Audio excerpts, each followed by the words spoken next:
Suitcase में क्या है?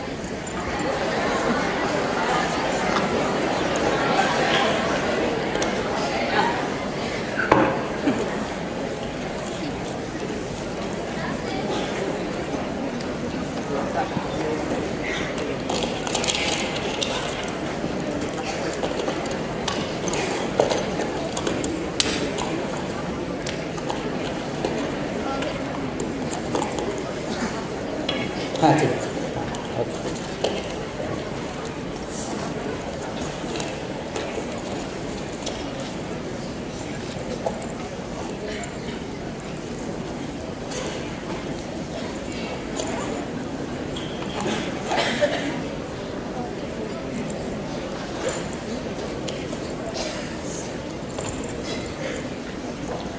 So you have just seen a wonderful activity, science activity show. ये बत्ती जला दो सारे, मुझे लोग नहीं दिखाई देंगे तो मैं बातें किससे करूँगा?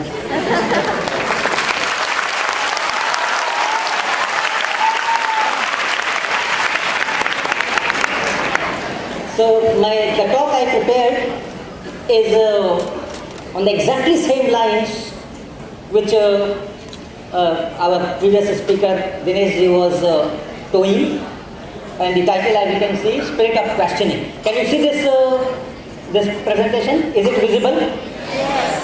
दिख रहा है आपको? यहाँ रोशनी थोड़ी कम लग रही है मुझे. Okay. So जब आप साइंस पढ़ते हैं या कुछ भी पढ़ते हैं, कुछ भी करते हैं, तो क्वेश्चन करना ये बहुत इम्पोर्टेंट होता है. और अभी मैं सुन रहा था इनको, इन्होंने इसको बहुत फोकस किया कि आप किसी चीज़ को ऐसे ही एक्सेप्ट मत कर लो.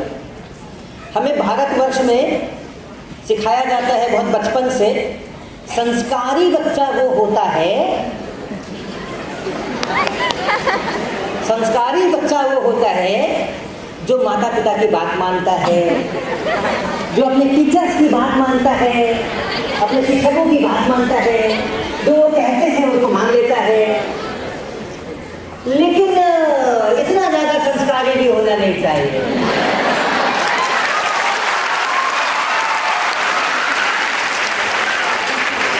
जो मेरे माता पिता कहें या मेरे बड़े श्रद्धेय शिक्षक कहें, उनके प्रति श्रद्धा होनी चाहिए, उनके प्रति आदर होना चाहिए, हमें उसके प्रति आभार हमारे मन में होना चाहिए, उसमें कोई कमी नहीं होनी चाहिए. लेकिन जो वो कहे उसको हमें क्वेश्चन करना चाहिए, वो ठीक कह रहे हैं या ठीक नहीं कह रहे हैं. ये स्पिरिट ऑफ क्वेश्चनिंग ये बहुत जरूरी है. ये कौन यही कहा ना? अब आपको एक मैं एमसीक्यू दे रहा हूँ. एमसीक्यू जानते हैं ना? आजकल बहुत बबल्स भरने पड़ते हैं. ये एमसीक्यू है and more than one option may be correct. Alright. So the question is, who should ask questions? Who should ask questions? अरे चॉइस तो सुनो पहले. एमसीक्यू है ना, मल्टीपल चॉइस. तो चॉइस तो सुनो. The choices are teacher, paper setter, book authors, and students.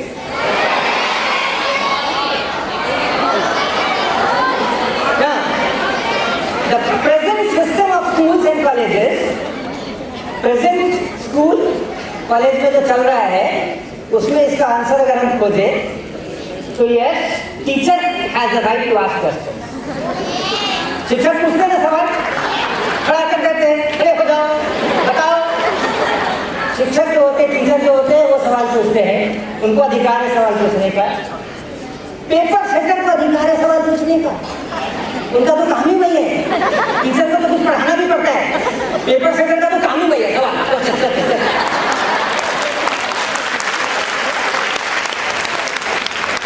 वो बात है, किताब लिखोगे साइंस की या किसी भी चीज की, किसी भी विषय की, तो जब चैप्टर खत्म होगा तो उसके बाद क्वेश्चंस जरूर होंगे, है ना. हर किताब में जब अध्याय खत्म होगा, चैप्टर खत्म होगा, तो यू विल हैव क्वेश्चंस. तो ऑथर, जो किताब का ऑथर है, उनको अधिकार है सवाल पूछने का. देन कम स्टूडेंट्स, इन्हीं को उस अधिकार से वंचित रखा गया. है। और सवाल जब पूछते हैं कह नहीं सकते कि तुम्हें सवाल पूछना नहीं है। क्लास के अंदर में टीचर को ये कह नहीं सकते कि तुम्हें सवाल नहीं पूछना है, लेकिन स्टूडेंट जब सवाल पूछते हैं ऑन द होल बड़े सिनेरियो में आप देखो पूरे भारतवर्ष के अंदर में स्कूल्स में कॉलेजेस में, तो टीचर इरिटेट हो जाते हैं।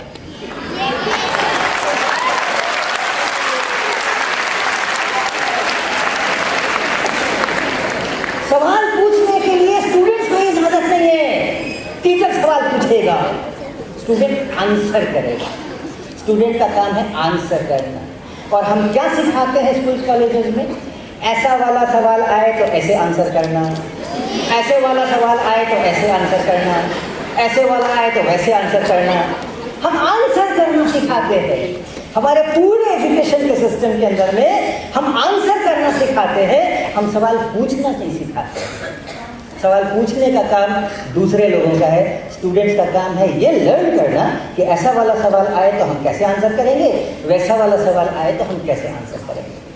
और इसलिए जिस किताब के ऊपर लिखा होता है 5000 क्वेश्चन सॉल्व, वो खूब दिखती है, वो खूब दिखती है। वो 5000 क्वेश्चन स्टूडेंट्स के क्वेश्चन नहीं होते हैं। स्टूडेंट उस किताब को खरीदना चाहिए किताब को, और उससे सीखना चाहिए। क्या सीखना चाहिए? इन महापुरुषों ने जो 5000 सवाल बनाए हैं उसके आंसर सीखना चाहिए। सवाल पूछने ही नहीं देते। मैं जब एमएससी में पढ़ाया करता था पटना यूनिवर्सिटी में, तो मेरे एक साथी अध्यापक थे, तो हम लोगों को +2 में भी क्लास लेने को मिलता था, बीएससी ऑनर्स में भी क्लास लेने को मिलता था, और एमएससी में भी क्लास लेने को मिलता था। तो मेरे साथी अध्यापक कहा करते थे कि +2 इज रीजनेबली ओके। लोग बोलते हैं, खुद से तो सवाल नहीं पूछते हैं, और क्यों नहीं पूछते हैं वो भी हम बताएंगे अभी। +2 में लोग पूछते हैं, अपने से तो नहीं पूछते हैं, लेकिन हम पूछते हैं तो कुछ बोलते हैं। और हम बोर्ड पे अगर कुछ गलती कर देते हैं, 2 × 2 को अगर हम 5 लिख दें, या और कोई बोर्ड पे हम गलती करते हैं, तो 10-15 लोग चिल्लाते हैं कि सर गलत हो गया, सर गलत हो गया, सर गलत हो गया। बीएससी ऑनर्स में जा करके लोग इनडिफरेंट हो जाते हैं, अच्छा चलो गलती हो गई तो होने तो क्या। और एमएससी का समय में क्या था, वो हमारे कहा करते थे कि they are like dead bodies, उनका तो कुछ हो ही नहीं सकता है, उनका तो कुछ हो ही नहीं सकता है। मर्जी आए जो लिख दो बोर्ड के ऊपर, वो अपनी कॉपी में उतार लेंगे, उसको रख लेंगे, याद करेंगे। तो सवाल पूछना मेरे एजुकेशन सिस्टम में जितना रखोगे, सवाल पूछने की जो लालसा है, कि जो क्षमता है, जो कैपेसिटी है, वो आपकी घटती जाएगी, घटती जाएगी। क्यों घटती जाएगी? क्योंकि हमने क्लास 1 से शुरू किया है। क्लास 1 से हमने शुरू किया है, जो मैं कहता हूं वो मानो। टीचर जो टीचर कह रहा है उसको मान लो, अपना दिमाग इस्तेमाल नहीं करना। मैं आपको एक कहानी सुना देता हूँ। हमारे IIT कानपुर में एक प्रोफेसर हैं, सौरभ बासु जी जानते अच्छे तरीके से, संदीप संगल जी, मटेरियल साइंस। तो उनकी बेटी बुलबुल जब वहाँ पर कैंपस स्कूल है क्लास 1 से 5 तक का, तो वो जब वहाँ गई पहले फर्स्ट क्लास 1 के अंदर में, तो बहुत नए स्कूल में जाना है, बहुत मन में बहुत उत्साह था, ये था वो था, पूरा बढ़िया सज धज के तैयार हो करके और बाल पट्टी करके वहाँ पर गई। और पहला जो क्लास उनका हुआ, उसके अंदर में जो चैप्टर था उसका थीम था who carries what. Okay, for example postman carries letters. तो इसी तरह से कई सारे थे, 4-5-6 क्लास 1 का था, बहुत ज़्यादा लंबा नहीं था, 4-5-6 दिए हुए थे कि ये इसको कैरी करता है, ये उसको कैरी करता है, ये उसको कैरी करता है। और फिर चैप्टर के एंड में कुछ क्वेश्चन थे जो हर किताब में होते हैं। तो उनकी जो मिस थी, जो टीचर थी, उन्होंने वो चैप्टर पढ़ा दिया और बच्चों को बता दिया कि ये जो अब नीचे के सवाल हैं उनको होमवर्क है, आप घर से करके लाओगे, अपने आंसर बुक में कल लिख करके लाओगे।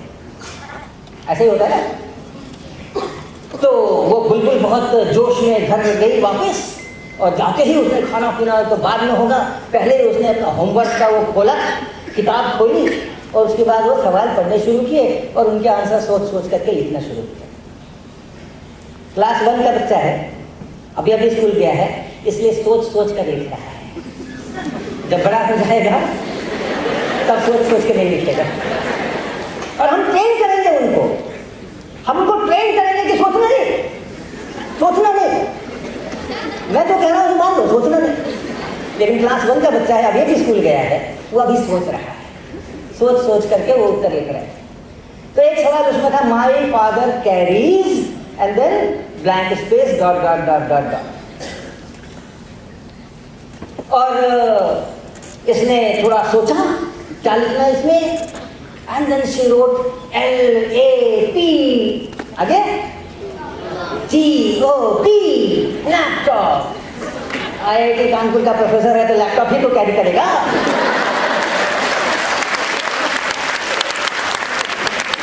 तो वो देखा करती थी अपने घर में, हमेशा देखती थी पिताजी क्या कैरी करते हैं, माय फादर कैरीज। तो जब तक ऑफिस में घर में ऑफिस में आते हैं तो लैपटॉप हाथ में, ऑफिस जाने के पहले सवेरे अपना लेक्चर प्रिपेयर करते हैं PPT पे तो लैपटॉप हाथ में, रिसर्च कुछ कर रहे हैं उसकी डेटा एनालिसिस है तो लैपटॉप हाथ में। तो उनके हाथ में लैपटॉप ही ज़्यादातर टाइम पे रहता था, है ना। खाना खाने के लिए जो चम्मच वम्मच होती है वो रहती थी और उससे ज़्यादा काफ़ी ज़्यादा समय के लिए लैपटॉप रहता था। तो she wrote laptop. Next day school में गई बड़ी खुशी खुशी, और जाकर के उसने वहाँ पे तो तैयार थी कि मैं दिखाऊंगी, मैडम को दिखाऊंगी, लेकिन मैडम कहाँ देखने वाली थी। 30 मिनट का तो पीरियड होता है क्लास 1 में वहाँ पे, और 35 बच्चे बैठे हुए सामने, और 4 सवाल थे होमवर्क के। तो 35 × 4 कितना हो गया बोलो? 140 हो गया। 140 उनको देखने के लिए 30 मिनट, और 30 मिनट में 140 पहले तो लिखेंगे नहीं, और अगर देख लिए तो अगला चैप्टर का पढ़ाएंगे। तो उन्होंने किसी की कॉपी नहीं देखी, और 5 मिनट में वो देखने वाला काम निपटा दिया। एक जनरल पेप टॉक दे दिया, how many of you have done all the 4 questions. तो कुछ बच्चों ने हाथ उठाया, फिर उनको बड़ा शाबाशी दी, yes this is the spirit, this is how you should continue and this and that. उतने निपट गए। फिर अगले में आ गए, अच्छा भाई किसी ने 3 किए, किसी ने 2 किए, ऐसा वैसा करके, और कुछ करियर काउंसलिंग हो गई कि you have to be regular, you have to be studious, और ये और वो, और एक 10 मिनट के अंदर में सारा मामला 5 से 10 मिनट के अंदर में निपट गया। और लेकिन उसके बाद वो लैपटॉप देने के बाद शी सेड कि जिन बच्चों ने आंसर्स नहीं किए थे तो मैं उनके लिए बोर्ड पे आंसर लिख रही हूँ, ओके, सजेस्टेड आंसर्स। और इस सवाल के उत्तर में उन्होंने कहा, माई फादर कैरीज अम्ब्रेला। बोर्ड पे लिख दिया अम्ब्रेला। वो भी उसको उनकी कोई गलती नहीं है, वो प्राइमरी स्कूल की टीचर है, उनके फादर तो अम्ब्रेला ही लेके घूमे थे।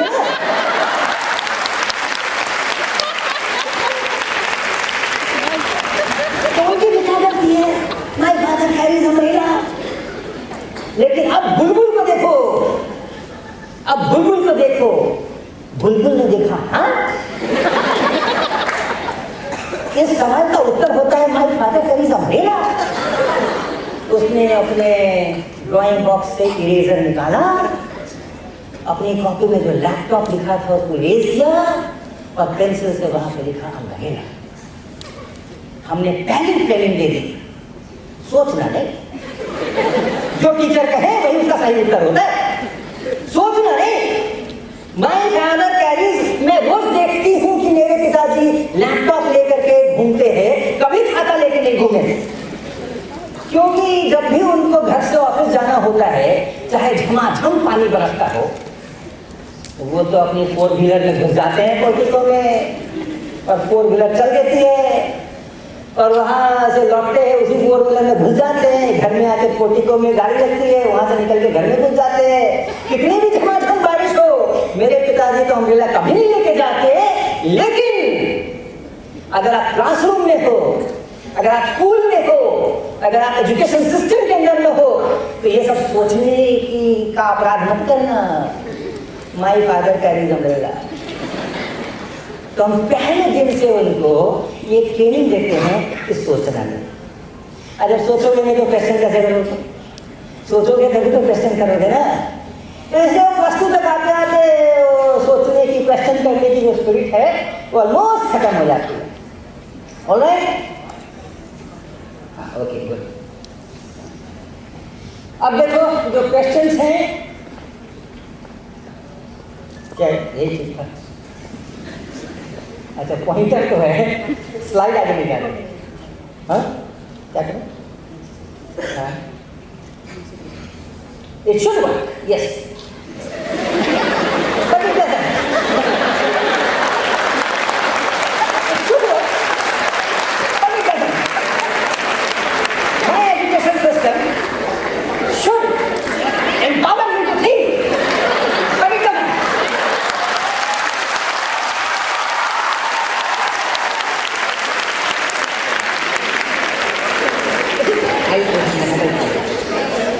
Alright, so these are the questions. But with these kind of questions कहाँ दिखाई पड़ रहे हैं? एग्जाम्स में दिखाई पड़ रहे हैं, किताब के आखिरी में दिखाई पड़ रहे हैं, जॉब के लिए इंटरव्यू देने जाओ तब दिखाई पड़ रहे हैं। But these kind of questions will not enhance your knowledge base. जो पूरा knowledge base है अपने ह्यूमन रेस का, उसमें वृद्धि नहीं हो रही है। Because these questions are already formulated by some senior persons, and they know the answers. तो आंसर को एग्जिस्ट कर रहे हैं उसके, तो वो बढ़ेगा कैसे? ज्ञान हमारा बढ़ेगा कैसे? ये जो इवोल्यूशन हो रहा है, आज से 5000 साल पहले जितना टोटल ज्ञान था, उससे 1000 साल पहले ज़्यादा ज्ञान हो गया, 500 साल पहले और ज़्यादा ज्ञान हो गया, 100 साल पहले और ज़्यादा ज्ञान हो गया, 100 साल पहले जितना ज्ञान था आज उससे कहीं ज़्यादा ज्ञान है। ये ज्ञान तो लगातार बढ़ना है ना। तो ये जो सवाल है, इससे ज्ञान नहीं बढ़ रहा है। इन सवालों के उत्तर ऑलरेडी बहुत सारे लोगों को पता है, एटलीस्ट जिन्होंने वो सवाल सेट किया उनको तो पता ही। तो इससे ज्ञान की वृद्धि नहीं हो रही है। तो हमारे पूरे मैनकाइंड के लिए ये जो सिस्टम है, ये लोगों को तैयार नहीं कर रहा है जो कि ज्ञान के भंडार को बढ़ाएंगे। ऐसा नहीं हो रहा है। तो that is a very serious issue कि हम अपने पूरे ट्रेनिंग के अंदर में ये काम नहीं कर रहे हैं। So the present emphasis in the system is how to answer questions, and that should not be there, and should be how to ask questions. सवाल पूछे कैसे जाएं, इसके ऊपर चीजें होनी चाहिए। Alright? And questions and thinking, they are interrelated. आप सोचोगे तो सवाल उठ जाएंगे। आपको नए सवाल अगर उपज गए तो आपको उस पर सोचना पड़ेगा। ओके, अगर मन में कुछ नया सवाल उपज गया है तो आप उसके ऊपर सोचोगे, और सोचोगे तो शायद और भी दूसरे नए सवाल भी उपजेंगे। तो वो आपस में एक दूसरे के साथ में पूरी तरह से वो जब होता है तब वहाँ से रिसर्च होता है, तब वहाँ से इनोवेशन होते हैं, तब वहाँ से नई चीज़ें निकल करके आती हैं। हम नए सवाल खड़े नहीं करेंगे अगर जो किताब में दिए हुए सवाल हैं उन्हीं तक सीमित रहेंगे, जो इम्तहान में आने वाले सवाल हैं उन्हीं तक सीमित रहेंगे, जो इंटरव्यूज में पूछे जाने वाले सवाल हैं उन्हीं तक सीमित रहेंगे। तो उससे रिसर्च और इनोवेशंस नहीं होंगे, नए प्रोडक्ट्स नहीं बनेंगे, नई चीज़ें नहीं आएंगी। आपके पास तो नहीं था वो नॉलेज, आपके पास आ गया वो ठीक है, लेकिन विश्व का जो ज्ञान का भंडार है वो उससे बढ़ने वाला नहीं है। So this is serious thing that people have to think. But then मैंने क्वेश्चन और थिंकिंग दोनों आपस में जुड़े हुए। अब फिर से जैसे क्वेश्चंस के लिए मैंने सवाल किया था, वैसे ही सोचने की तो सवाल करते हैं, सोचता कौन है हमारे एजुकेशन सिस्टम में? सोचता कौन है? स्टूडेंट्स। हमने उनको ट्रेन कर दिया कि सोचना मत।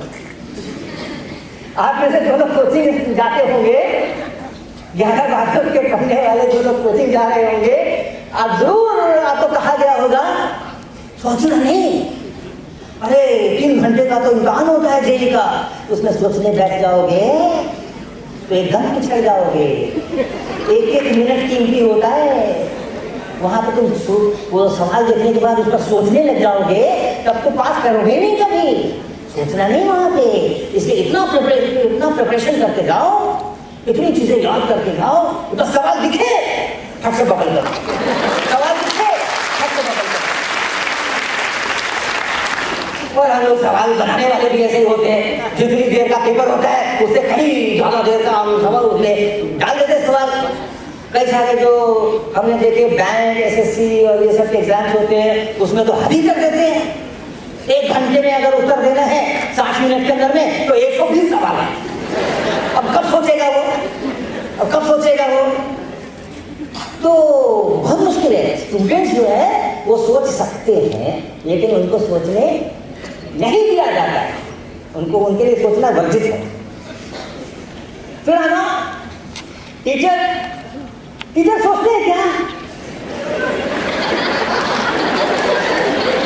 जब हमारे इस गैदरिंग में बहुत सारे टीचर्स बैठे होंगे तो उनके प्रति बहुत श्रद्धा, सम्मान, आदर।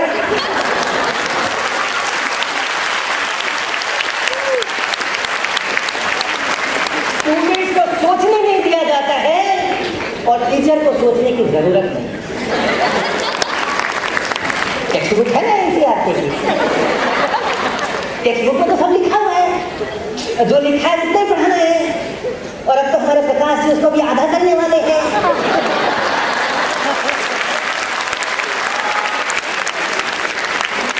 तो शिक्षक को सोचने की जरूरत नहीं है।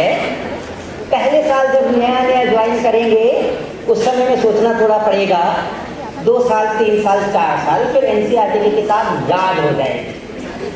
मैं शिक्षकों के साथ जब कैंप्स करता हूँ तो जो ये सीबीएसई वाले शिक्षक होते हैं, जब कोई टॉपिक फिजिक्स का चलता है तो वो कहते हैं सर एनसीईआरटी के पेज 59 पर ऐसा लिखा हुआ है। शिक्षकों को सोचने की जरूरत नहीं है, और जिस चीज की हमें जरूरत नहीं होती है वो काम हम करते हैं क्या? नहीं करते ना। हमें गड्ढे में जाने की जरूरत नहीं होती है तो हम गड्ढे में पैर डालते हैं क्या? नहीं डालते हैं। तो शिक्षक नहीं सोचते, और स्टूडेंट नहीं सोचे और टीचर नहीं सोचे, बाकी लोग सोचते हैं। क्या फर्क पड़ता है? सारा एजुकेशन तो टीचर और स्टूडेंट के साथ होता है ना। तो अगर स्टूडेंट नहीं सोच रहा, टीचर नहीं सोच रहे, तो बाकी लोग तो सोच रहे, सोचते रहे, प्रकाश से सोचते रहे। ओके, ऑथर्स भी कहाँ सोचते? ऑथर हमें कहाँ सोचते? वो मैं भारती भवन में जब मेरी किताब बन रही थी उस समय मैं जाया करता था, तो उनके जब बैठते थे हम वहाँ पे एडिटर्स के पास में, तो कई सारे ऑथर्स आते थे। साहब मुझे कुछ काम बताइए, मैं कुछ किताब लिखना चाहता हूँ, मैं फलां कॉलेज के अंदर में प्रोफेसर हूँ, मैं किताब लिखना चाहता हूँ। और मेरे भारती भवन के जो स्क्रिप्ट लेने के लिए और उसको सिलेक्शन करने के लिए जो इंचार्ज थे एडिटर, वो उनसे पूछते थे अच्छा बताइए आप क्या लिख सकते हो? आप जो कहेंगे वही लिख दूंगा मैं। हाँ, मैकेनिक्स का हो गया मैकेनिक्स लिख दूंगा, इलेक्ट्रॉनिक्स का हो गया इलेक्ट्रॉनिक्स लिख दूंगा, गणित का हो गया गणित लिख दूंगा, भूगोल का हो गया भूगोल लिख दूंगा। तो ऐसे तो किताबें बनती हैं। तो ऑथर्स कहाँ सोचते हैं? और फिर नंबर आता है सबसे खतरनाक जीव का, पेपर सेटर।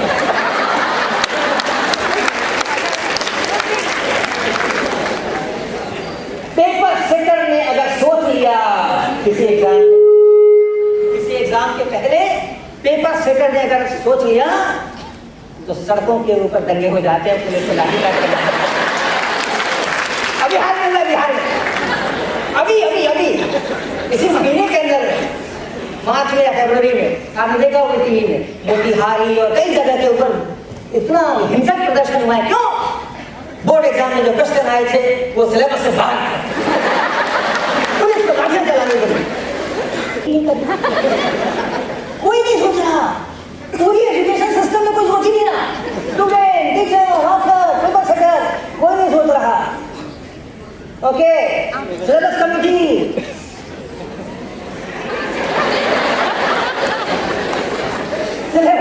क्या करती है? अच्छा अभी ये चीज जो है वो 11वीं क्लास में, अच्छा इसको उठा करके 10वीं में डाल दो और 10वीं का 9वीं में डाल दो, 9वीं का इसमें कर दो, उसमें कर दो। कोई प्लान नहीं होता सिलेबस कमेटी के पास।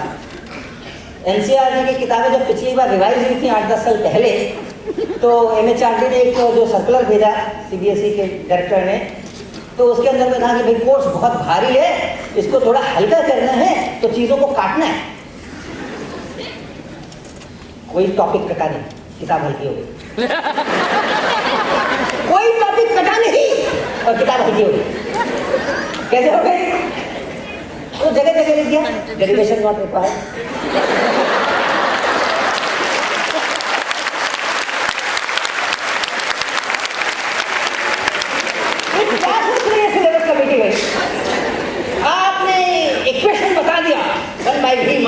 By u equal to 1 by x, बगल में दिया डेरिवेशन नॉट रिक्वायर्ड। सोचना नहीं, कह दिया ना 1 by u minus 1 by u equal to 1 by x. ये मत पूछना कि ये कैसे आ गया, ये कहाँ से टपक गया। सोचना नहीं, सोचने की क्या जरूरत है। इतना सारा डेरिवेशन का बोझ विद्यार्थियों के ऊपर पड़ता है। अरे फॉर्मूला ही तो हमको इस्तेमाल करना है, तो इसको डेरिवेशन करने का क्या जरूरत है। जहाँ जहाँ उनको लगा कि हाँ यहाँ पे डेरिवेशन है, डेरिवेशन नॉट रिक्वायर्ड। ऐसी तो हमारी सिलेबस कमिटियाँ होती हैं। एंड फाइनली जो सोचते हैं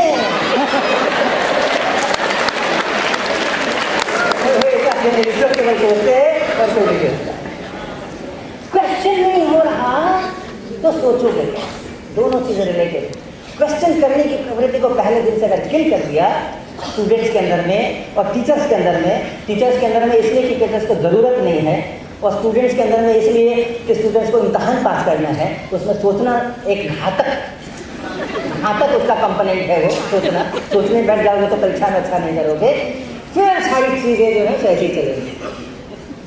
नतीजा क्या होता है, जब स्कूल में बच्चे होते हैं, आप सब लोग अभी स्कूल में हो, अभी थोड़ी ऊर्जा आपकी बची हुई है, ओके।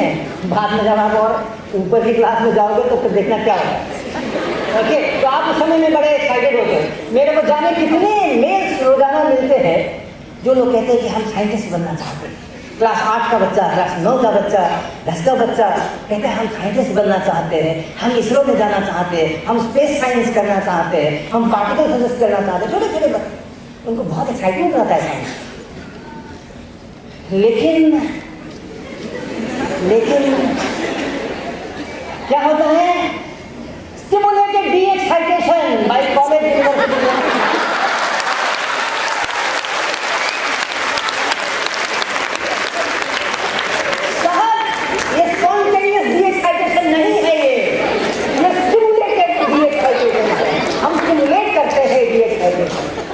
और कौन करता है ये, हमारे स्कूल्स, कॉलेजेस, यूनिवर्सिटीज, इंस्टीट्यूट्स, ये उस डी एक्साइटेशन को करते हैं। और जब डी एक्साइटेशन हो जाता है तो बच्चा रिजॉल्व करता है कि साइंस नहीं करना है। जब जो पहले एक्साइटेड था मुझे साइंटिस्ट बनना है, मैं देश के लिए कुछ करना चाहता हूँ, मैं मानवता के लिए कुछ करना चाहता हूँ, मैं नई खोज करना चाहता हूँ। और कुछ नहीं तो बहुत बच्चे सिर्फ इसलिए लिखते हैं कि मैं फेमस होना चाहता हूँ। ऐसे भी मेरे साथ है, वो भी अच्छी बात है, मैं फेमस होना चाहता हूँ, मेहनत तो करूँगा उसके लिए। उनको पता है कि इंजीनियर फेमस नहीं होते हैं, साइंटिस्ट फेमस होते हैं। आपसे अभी मैं पूछो साइंटिस्ट के नाम बताओ तो आप पट 10-12 बता दोगे तुरंत। बताओ कि नहीं बता सकते हो ना। मैं समय ज़्यादा नहीं लूँगा, नहीं तो अभी पूछ लेता। देखो कितने साइंटिस्ट के नाम निकल आएंगे, न्यूटन से लेकर के, आइंस्टीन से लेकर के, सत्येंद्रनाथ बोस से लेके, मेघनाथ साहा से लेकर के, लॉरेंस, गॉस, जाने क्या क्या आप बता दोगे। अभी दिनेश सर बता रहे थे बर्नौली करके कोई हुआ करते थे, वो भी आप जानते हो। बहुत लोगों के आप नाम बता दोगे। आपसे पूछे जरा इंजीनियर लोगों के नाम बता दो, तो आपके फैमिली में कोई इंजीनियर होगा, उसी का नाम बताओ क्या।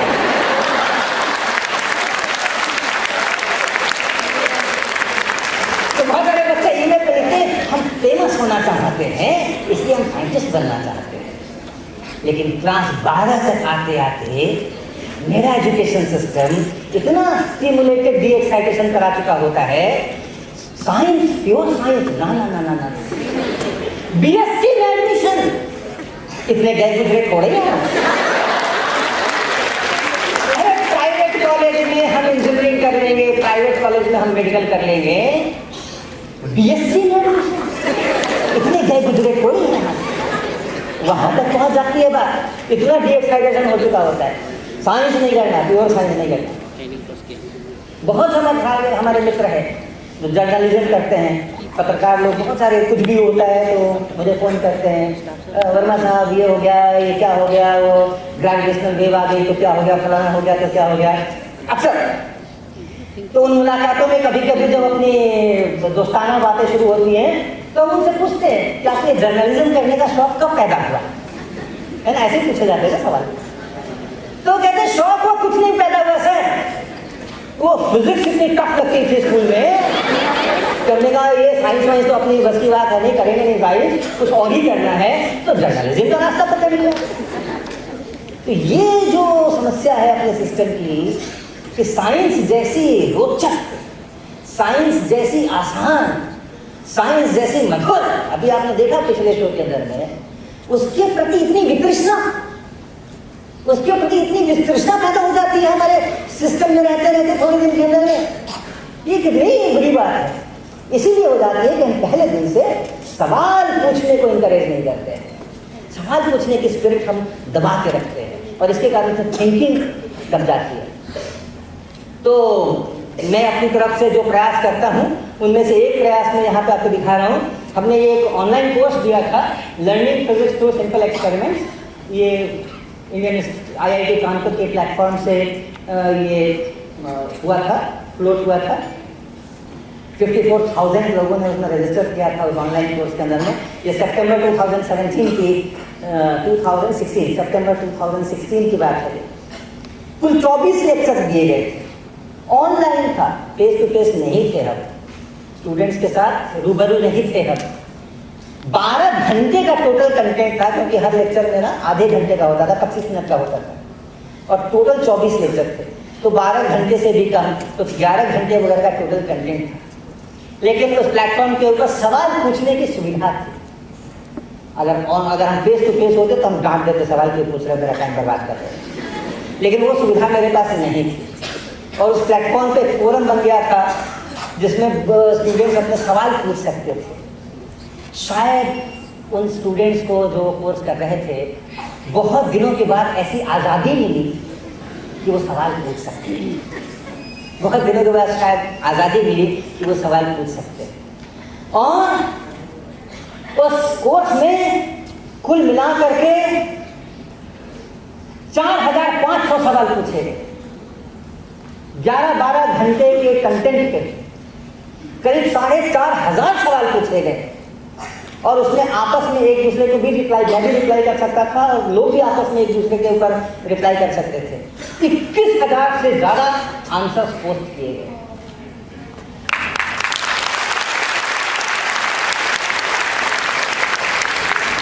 मेरे लिए जरूर बहुत चुनौती का काम था ये, क्योंकि इतने सवालों को रोजाना 4-5 घंटे तो मैं खाली बच्चों के सवाल देखता था, और ये देखता था कि दूसरे क्या रिप्लाई कर रहे हैं, दूसरे क्या रिप्लाई कर रहे हैं, दूसरे जो रिप्लाई कर रहे हैं उनको भी मुझे लेके चलना था। उसमें से कोई गलत अगर ट्रैक पे जा रहा है तो उसको भी रिप्लाई करना था, और जो बच्चे ने सवाल पूछा है उसको भी मुझे रिप्लाई करना था।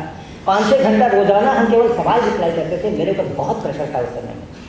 फेस टू फेस टीचिंग में ये झंझट नहीं होता है, पढ़ा दो, 50 मिनट का पीरियड है, पढ़ा दो, घर चले जाओ, अगले दिन के लेक्चर के लिए तैयारी करनी है, घंटे भर तैयारी कर लोगे तो लेक्चर एकदम शानदार हो जाएगा। अभी जो हमारे एक्सपीरियंस टीचर्स होते हैं उनको तो घंटा भर लगता ही नहीं है, उनको तो 10 मिनट के अंदर हो जाता है। जो लेक्चर करने के लिए जाना है, जाने के पहले 10 मिनट अगर देख लिया कि हाँ ऐसे तो हो जाता है काम। लेकिन यहाँ तो लेक्चर भी देना है, उसको प्लान आउट भी करना है, और उसके बाद बच्चों के क्वेश्चन के आंसर भी करने हैं। और 8 वीक के टोटल कोर्स में, 2 महीने के टोटल कोर्स के अंदर में 4,500 क्वेश्चन, 21,000 रिप्लाई, उन सबको मॉनिटर करना है। कितना सारा डिस्कशन हुआ दोस्तों, 21,000, कितना सारा डिस्कशन हुआ उस 11-12 घंटे के कंटेंट पर। और डिस्कशन हो रहा है का मतलब लोग सोच रहे हैं, डिस्कशन हो रहा है का मतलब है कि लोग सोच रहे हैं, सवाल पूछ रहे हैं, सोच रहे हैं, एक दूसरे के साथ बहस कर रहे हैं, एक दूसरे की बातें नकार रहे हैं, कोई सपोर्ट कर रहे हैं, डिस्कशन हो रहा है। ये कंपोनेंट होना चाहिए। और हमने ये सिंपल एक्सपेरिमेंट्स का इसलिए लिया था कि जो एक्सपेरिमेंट्स होते हैं उनमें बहुत पोटेंशियल होता है, जो एक्सपेरिमेंट्स होते हैं उसमें बहुत पोटेंशियल होता है, वो बहुत कुछ सोचने के ऊपर आपको प्रेरित कर सकते हैं, बहुत सारे सवाल आपके मन में उपजा सकते हैं। अभी आपने देखा यहाँ पर कि ये एक छोटा सा उन्होंने वो कागज का बॉल फूंक दिया बॉलर के अंदर में, तो उसका कितना सारा डिस्कशन हुआ, कितना सारा सोचने की प्रक्रिया हुई। सही गलत की बात छोड़ो, सोचना तो शुरू किया। जो थिंकिंग सेल्स डोर्मेंट हो गए थे, जो थिंकिंग सेल्स जो थे तो डाई आउट कर रहे थे, जिनको कोई कभी खुराक नहीं मिल रही थी, पोषण नहीं मिल रहा था, न्यूट्रिशन नहीं मिल रहा था, क्योंकि सवाल ही पैदा नहीं हो रहे थे, उनको न्यूट्रिशन तो मिला। एक छोटी सी एक्टिविटी देख करके आपने सोचना शुरू किया, आप सही सोच रहे हो या गलत सोच रहे हो, उससे बहुत ज़्यादा इंपॉर्टेंट है ये सेल आपके मरने जाए परमानेंटली। परमानेंटली, ये थिंकिंग वाले सर परमानेंटली गवर्नमेंट ना हो जाए, परमानेंटली मर ना जाए, तो करोगे क्या आगे? तो जो एक्सपेरिमेंट्स होते हैं उनमें ये बहुत पोटेंशियल होता है। और देखा आपने ये कितना आप मजा आ रहा था ना पिछले शो में, आ रहा था कि नहीं? आ रहा था ना, इंटरटेनमेंट हो रहा था कि नहीं? आपको अगर आनंद आएगा जिस चीज में, वही तो चीज आप मन लगा के करोगे ना। तो जब आनंद नहीं आएगा उसको आप मजबूरी में करोगे, तो मजबूरी में करोगे तब तो सोचोगे नहीं। आनंद आएगा उसके अंदर लिप्त रहोगे तभी तो सोचोगे। तो साइंस एजुकेशन कैसी होनी चाहिए? साइंस एजुकेशन होनी चाहिए सेफ। सेफ मतलब, सेफ मतलब, सेफ मतलब सुरक्षित। Science with activities and full entertainment.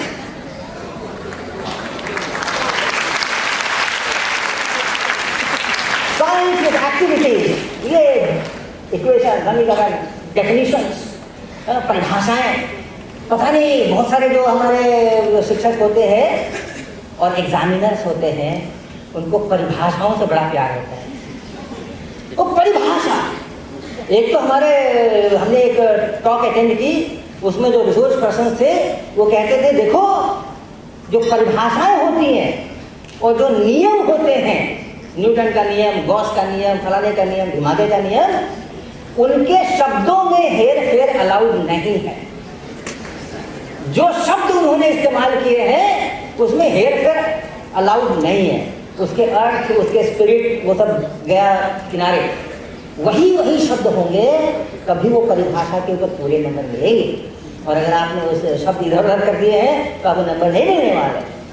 तो ऐसा जो क्लास होता है वो फिर मजबूरी में पढ़ना होता है। लेकिन अगर आप with full entertainment with activities class करोगे तो आप बहुत कुछ उसके अंदर में सोचोगे, बहुत कुछ। रोकना है क्या? नहीं, गुड। जब आयोजक आसपास आते हैं ना मंच पे, तो लगता है कि शायद सिग्नल आ रहा है कि बस कर बहुत हो गया।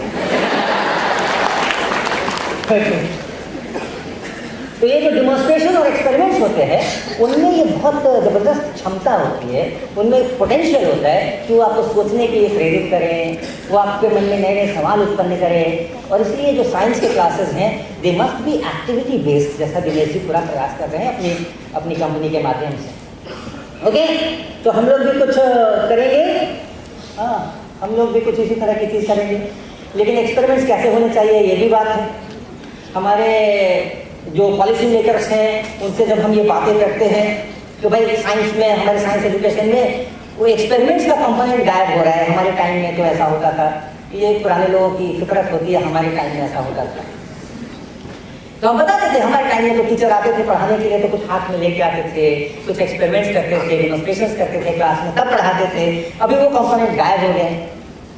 तो वो लोग कहते हैं तो क्या हुआ, हमारा है ना लैब का कंपोनेंट तो है, एक्सपेरिमेंट से देखो क्लास 11 में 30 नंबर का एक्सपेरिमेंट होता है, 70 नंबर की थ्योरी होती है, 30 नंबर का एक्सपेरिमेंट होता है। मगर एक्सपेरिमेंट कैसा होता है? सरल दौलत की सहायता से जी का मान निकालें।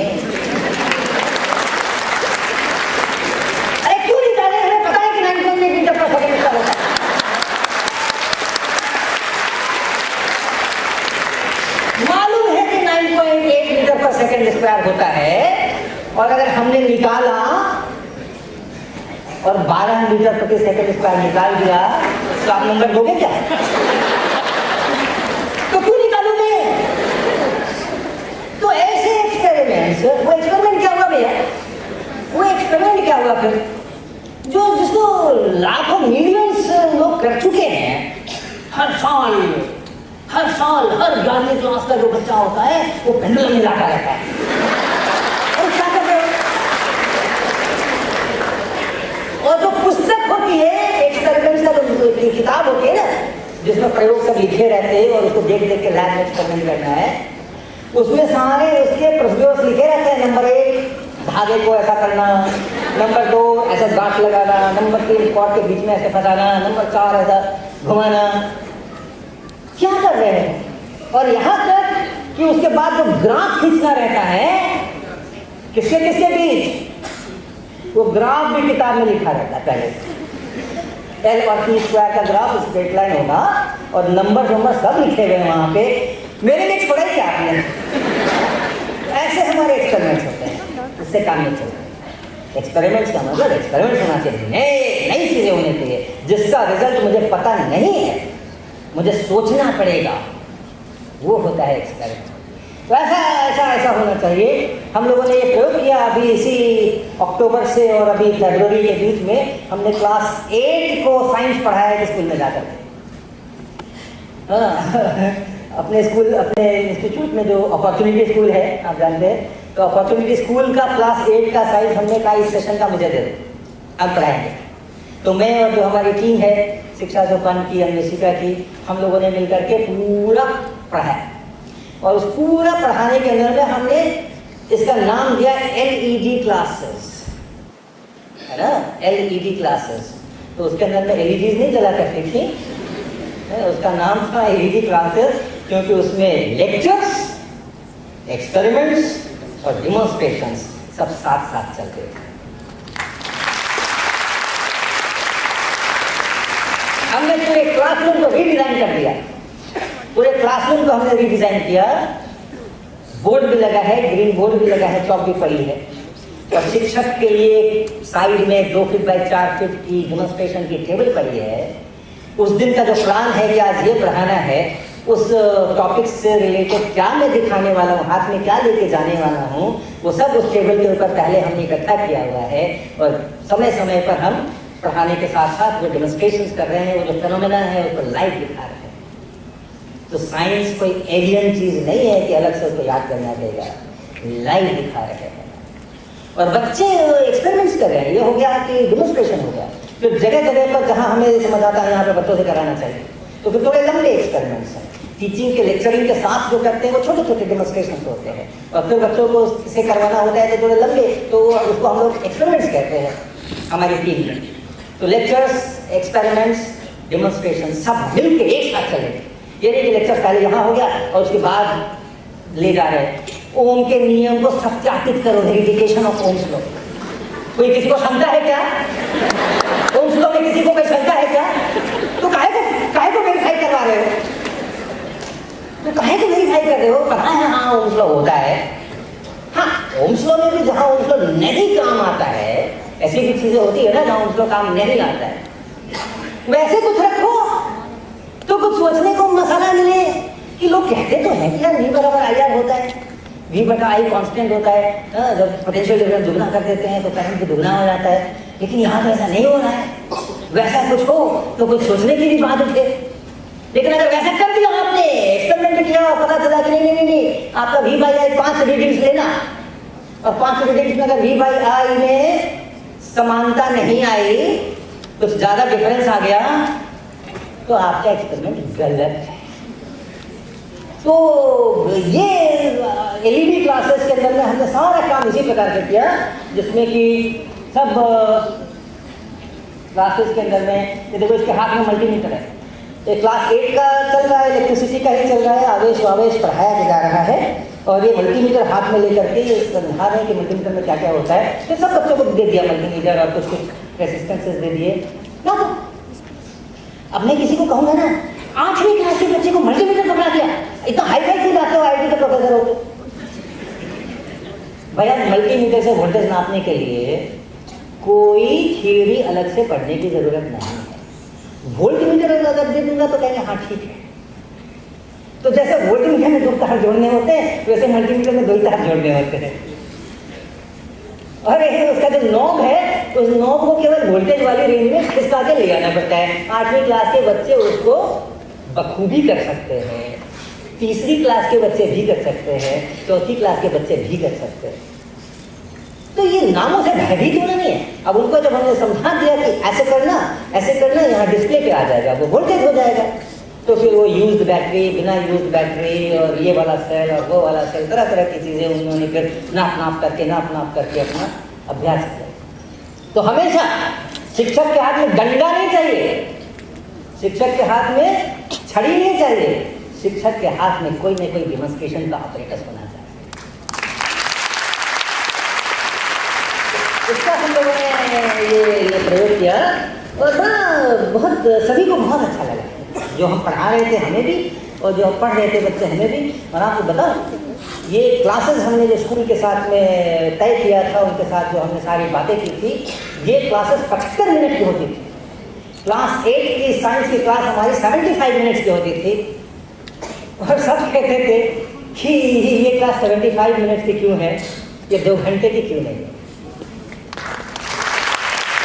नॉर्मल क्लासेस 35 मिनट की 40 मिनट की होती हैं और लोग घंटी लगने का इंतज़ार करते हैं। हमारी 75 मिनट की क्लासेस के बाद भी किसी को ये इंतज़ार नहीं था कि घंटी कब लगेगी। लोगों को लगता था कि अरे ये 75 मिनट क्यों पूरे हो गए। तो बच्चों के अंदर में बहुत ज़बरदस्त क्षमताएं होती हैं, बच्चों में बहुत ज़बरदस्त क्षमताएं होती हैं। शिक्षकों को ये मैं संदेश देना चाहता हूँ कि जो मस्तिष्क की प्रतिभा है, जो कैपेबिलिटी है सोचने की, नई चीज़ों को एडॉप्ट करने की, नई चीज़ें क्रिएट करने की जो क्षमता है, वो उसका इवोल्यूशन हुआ है। तो 5000 साल पहले के लोग थे वो जितना सोच सकते थे, 1000 साल पहले के लोग उससे ज़्यादा सोच सकते थे, 100 साल पहले के लोग उससे ज़्यादा सोच सकते थे, अभी के लोग उससे भी ज़्यादा सोच सकते हैं। तो जैसे जैसे समय बीतता है, वैसे वैसे मनुष्य के सोचने की क्षमता में विकास होता है। एवरेज अगर कोई इंडेक्स है तो उसमें विकास होता है। जो विद्यार्थी क्लास में होते हैं, स्टूडेंट्स जो क्लास में होते हैं, वो निश्चित रूप से शिक्षकों से 1 पीढ़ी बाद के जन्मे हुए होते हैं, कम से कम 2 पीढ़ी बाद के भी हो सकते हैं, 3 पीढ़ी बाद के भी हो सकते हैं। उन विद्यार्थियों के जो सोचने की क्षमता है, नई चीजें करने की जो क्षमता है, नए सवाल उठाने की जो क्षमता है, ऑन द एवरेज वो शिक्षकों से ज्यादा है, होनी भी पड़ेगी। वो 1, 2, 3 जनरेशन बाद वाले बच्चे हैं, और जैसे जैसे ये जनरेशन बीतते हैं, मनुष्य के मस्तिष्क की क्षमताएं बढ़ती हैं।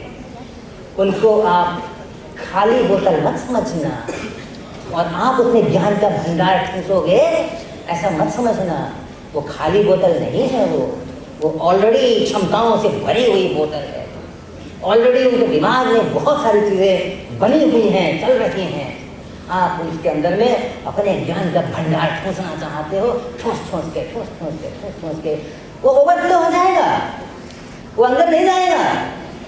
आप उनकी क्षमताओं का इस्तेमाल कीजिए, विद्यार्थियों की क्षमताओं का आप इस्तेमाल कीजिए शिक्षक होने के नाते, और उन्हीं क्षमताओं को इस्तेमाल करके उनको आप आगे बढ़ाइए। तो आप जितना आगे बढ़ोगे उससे 4 कदम वो आगे बढ़ेंगे, वो आपको सिखाएंगे। जो विद्यार्थी हैं वो शिक्षकों की क्षमताओं को पढ़ाएंगे। लेकिन आप यकीन करो, आप छात्रों पर यकीन करो, आप छात्रों को रेस्पेक्ट करो, आप उनकी क्षमताओं को रेस्पेक्ट करो। तो ये जो अपना एक्सपेरिमेंट्स और डेमोन्स्ट्रेशन है, उसकी इस प्रकार की का पोटेंशियल है। और हम थोड़े से एक्सपेरिमेंट्स यहाँ पर लेकर के आए हैं, बहुत थोड़े से। और ये वो एक्सपेरिमेंट्स हैं जो मैंने किताबों में 50 साल पहले, 52 साल पहले पढ़े थे। और उसके पहले ये कितनी सदियों से पढ़ाए जा रहे हैं मुझे पता नहीं है।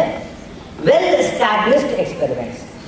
हमने बहुत सारे नए एक्सपेरिमेंट डिज़ाइन किए हैं इस बीच में, 500-600 नए एक्सपेरिमेंट्स हमने डिज़ाइन किया, हमारी टीम ने डिज़ाइन किया है। मैं उसमें से कुछ भी लेके नहीं आया, लेकिन ये इसलिए लेके आया हूँ मैं कि चाहे कितना भी एस्टैब्लिश्ड स्टेटमेंट हो, कितना, जब अभी कह रहे थे दिनेश जी, चाहे कितना भी वो सदियों से लोग कहते आ रहे हैं कि हाँ ये ऐसा है वैसा है, फिर भी हमें उसको क्वेश्चन करना चाहिए। और आप क्वेश्चन करोगे तो बहुत सारी नई नई चीज़ें मिलेंगी। तो इस स्पिरिट के अंदर में ये कुछ 5-6 हम लेकर के आए हैं, तो वो आप देखो और उसके ऊपर सोचना शुरू करना। जाने की जल्दी है क्या? ओके। अब देखो, एक कार्ड कॉइन एक्सपेरिमेंट होता है, पता है आपको? कार्ड कॉइन एक्सपेरिमेंट, एक गिलास रखते हैं और उस गिलास के ऊपर एक कार्ड रखते हैं। गिलास के ऊपर एक कार्ड रखते हैं और उसके ऊपर एक कॉइन रखते हैं। बड़े प्राचीन काल से ये एक्सपेरिमेंट चला है। महर्षि वाल्मीकि ने लिखा या बाद में किसी ने लिखा पता नहीं। लेकिन बड़े प्राचीन काल से ये एक्सपेरिमेंट जो है वो चला रहा है।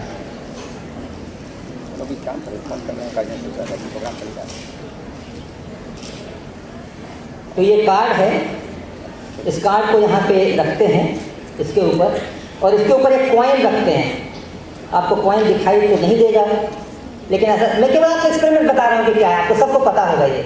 उसके बाद क्या कहा जाता है, फ्लिप करो, कार्ड को फ्लिप करो। तो कार्ड को फ्लिप करने से क्या होगा, कॉइन का गिलास के अंदर गिर जाएगा। कभी कभी पढ़ाएगा एक्सपेरिमेंट, है ना? तो आप फ्लिप करोगे,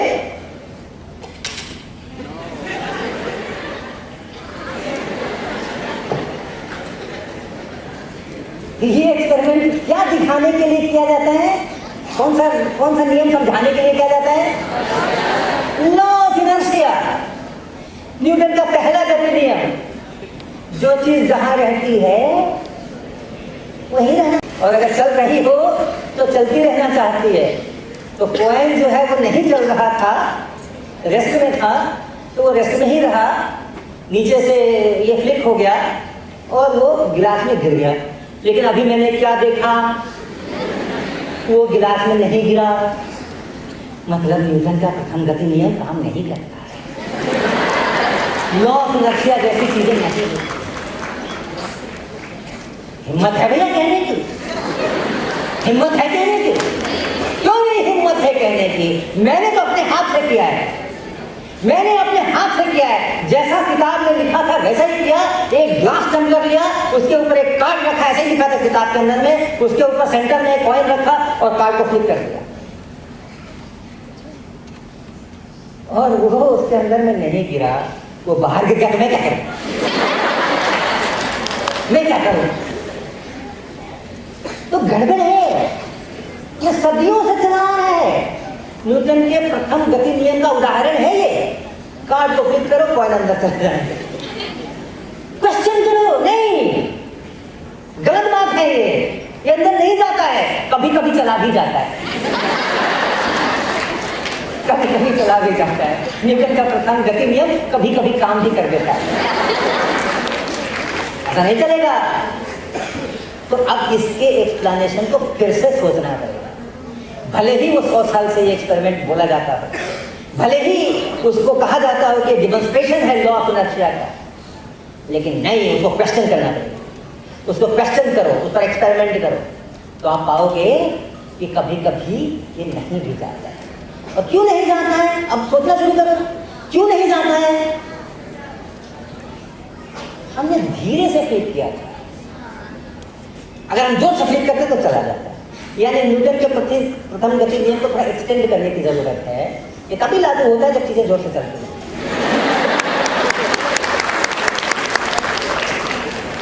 ऐसा कुछ नहीं है।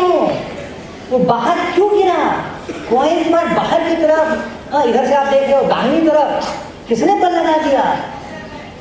जो बीच में कॉइन बैठा हुआ था वो आगे दाहिनी तरफ जाके गिरा, किसने फोर्स लगा दिया? कार्ड ने फोर्स लगा दिया, और आगे की तरफ कॉइन के ऊपर फोर्स लगाया। इस फोर्स को क्या कहते हैं हम? फ्रिक्शन कहते हैं। फ्रिक्शन है, फ्रिक्शन है जो उसको आगे ले जा रहा है। जब कॉइन ग्लास में गिर भी जाता है उस समय भी वो फ्रिक्शन होता है। आप जोर से भी फ्लिक करोगे तो भी वो फ्रिक्शन होगा, उतना ही होगा, म्यू टाइम्स एन, वो उतना ही होगा। कॉइन का वेट उतना ही है, एमजी उतना ही है, सरफेसेस वही है, म्यू वही है, फ्रिक्शन उतना ही है। तब आपने टाइम कम दिया कॉइन को। जब जोर से फ्लिक कर दिया तो कार्ड इतनी तेजी से आगे बढ़ा, कॉइन भी आगे बढ़ा, लेकिन इसके पहले कि कॉइन उस टम्बलर की बाउंड्री के बाहर जा पाता, कार्ड भी नीचे से निकल गया, पैरों तले से धरती खिसक गई। अब क्या करेगा कॉइन बेचारा? गिर नहीं पड़ेगा। लेकिन अगर वो गिर भी गया है तो ये लॉ ऑफ इनर्शिया का पालन नहीं कर रहा है, उसका डेमोंस्ट्रेशन नहीं हो रहा है। आपने टाइम उसको नहीं, कम टाइम दिया है, आपने फोर्स को कम नहीं किया। तो जो बहुत वेल एस्टैब्लिश्ड एक्सप्लेनेशंस हैं, वेल एस्टैब्लिश्ड एक्सपेरिमेंट्स के, उनमें भी समस्याएं होती हैं, और आप सोच सकते हो वहां पर भी।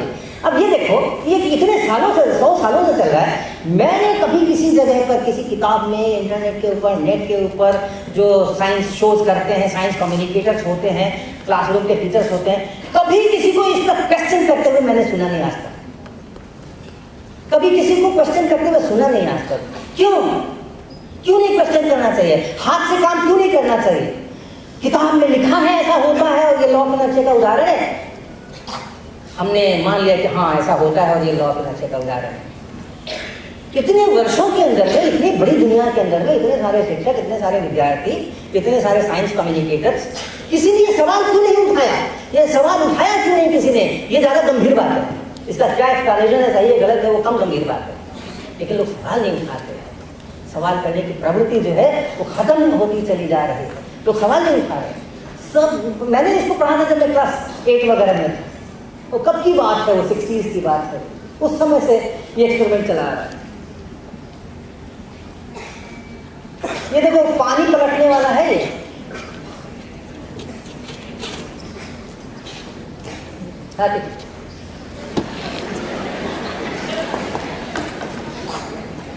ये भी एक्सपेरिमेंट आपको पता होगा, पता है ना? गिलास को पूरा पानी से भर देते हैं। ये देखो गिलास को पूरा पानी से भर देते हैं और पूरा पानी से भरने के बाद उस पर एक ढक्कन लगा देते हैं और ढक्कन लगाने के बाद उसको क्या करते हैं?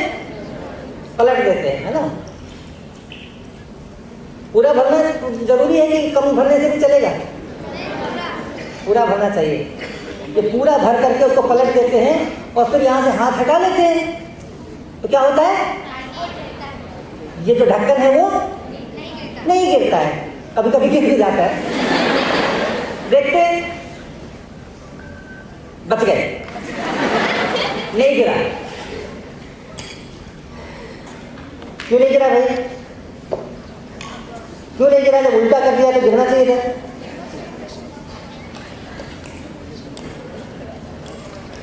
क्यों नहीं गिरा?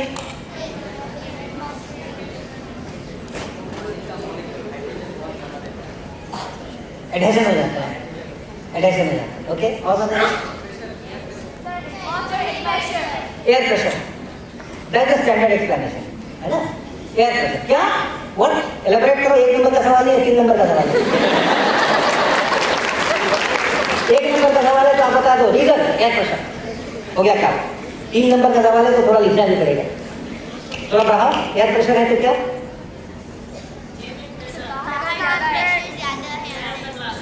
कहाँ ज्यादा है? बाहर ज्यादा। ये हवा का प्रेशर ज्यादा है और अंदर से जो पानी है उसका प्रेशर कम है। ये स्टैंडर्ड एक्सप्लेनेशन, ये क्लास 6 में पढ़ा था मैंने।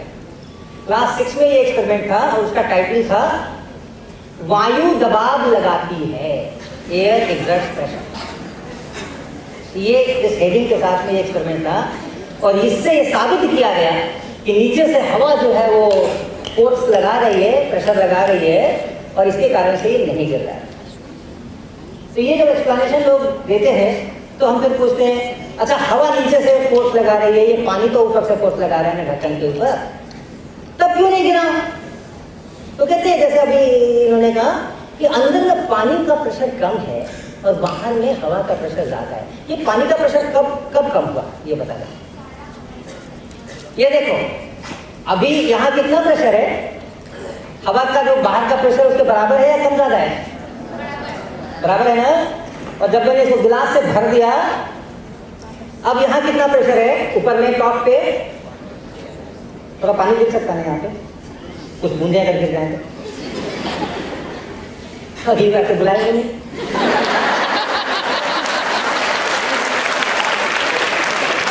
बहुत रायता फैलाता है। अभी ये जो पानी के टॉप सरफेस है वहां पर कितना प्रेशर है? एटमॉस्फेरिक प्रेशर से बराबर है, कम है, ज्यादा है? टॉप पे बराबर है ना? यहाँ तक तो हवा ही है।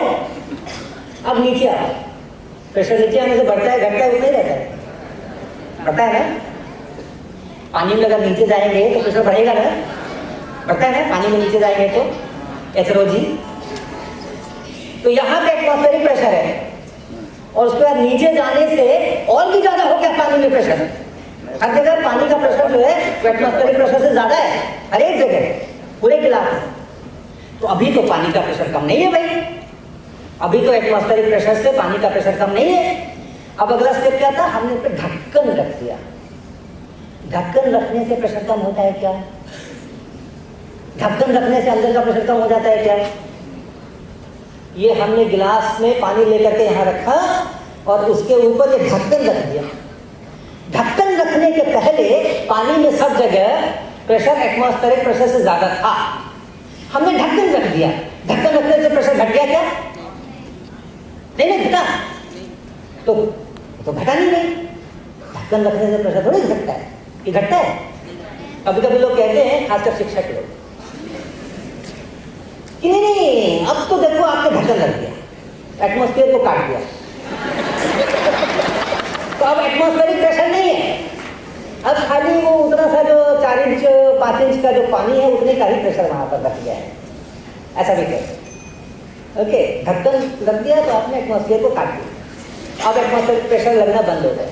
अब खाली जो HO है उतना है 5, और एटमॉस्फेरिक प्रेशर तो 10 मीटर पानी के लेंथ के बराबर होता है, हाइट के बराबर होता है, ये तो सिर्फ 10 सेंटीमीटर है, तो इसलिए यहाँ का प्रेशर कम हो गया, ऐसा भी लोग कहते हैं।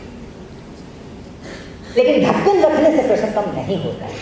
अगर ढक्कन रखने से इतना कम हो जाता, इतना कम हो जाता, केवल ये 10 सेंटीमीटर 12 सेंटीमीटर के पानी का ही बचता, और बाहर से अगर एटमॉस्फेरिक प्रेशर 10 मीटर पानी के बराबर है, तो आपका गिलास कब का चकनाचूर हो गया होता। बाहर से इतना है ना, पर सेंटीमीटर स्क्वायर के ऊपर 1 kg का वेट लगता है एटमॉस्फेरिक प्रेशर, और अंदर से अगर कुछ ना हो तो कब कब कोलैप्स होकर के गिलास फूट जाता। ये तो शीशे का गिलास है, आप कागज का गिलास लोगे तब भी नहीं टूटेगा। ढक्कन लगाने से तो प्रेशर कम हुआ नहीं। अब इसको हमने पलट दिया है ना, अब इसके बाद हमने इसको ऐसा करके पलट दिया। नेक्स्ट स्टेप, पलटने से प्रेशर कम होता है क्या?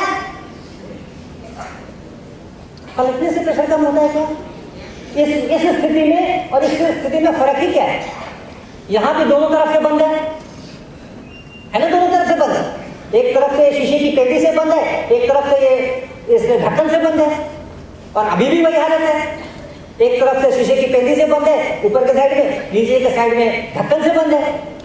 तो पहले यहाँ एटमॉस्फेरिक प्रेशर था, यहाँ उससे ज्यादा था हर जगह। अब इतना ही हो जाएगा कि यहाँ एटमॉस्फेरिक प्रेशर होगा और नीचे आएगा तो उससे ज्यादा होगा सब जगह।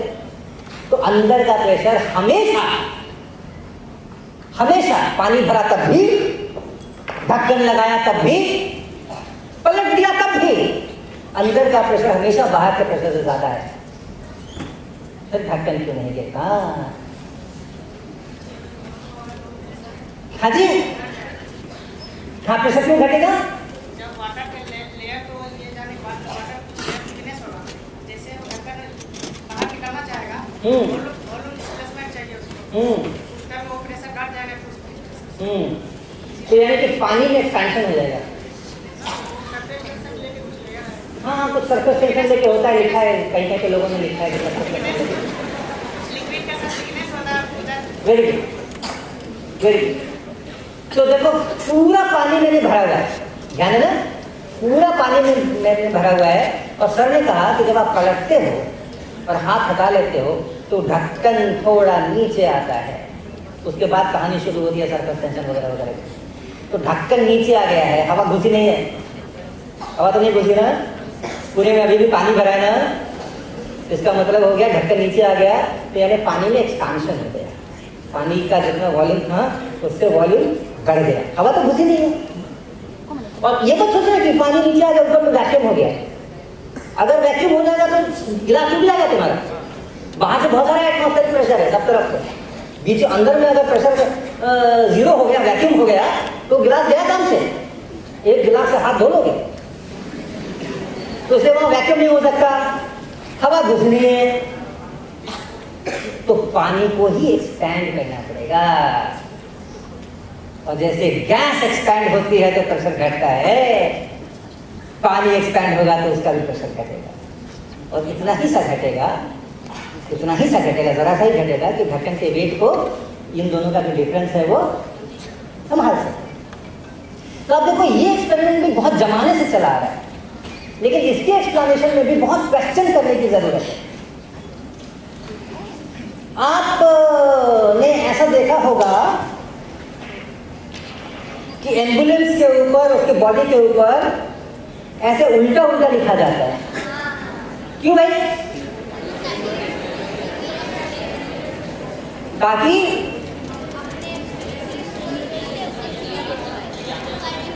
सामने वाला जो ड्राइवर है गाड़ी का, वो अपने शीशे में जब देखे तो उसको सीधा दिखाई दे।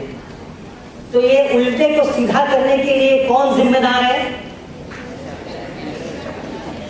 ये उल्टा लिखा हुआ है और ड्राइवर को सीधा दिखाई देता है। ये उल्टे को सीधा करने का क्रेडिट किसको दिया जाए, श्रेय किसको दिया जाए? मिरर को दिया जाए।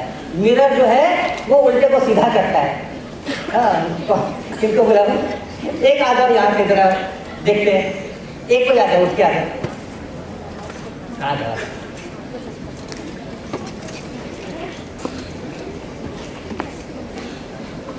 एक बार हाँ, एक बार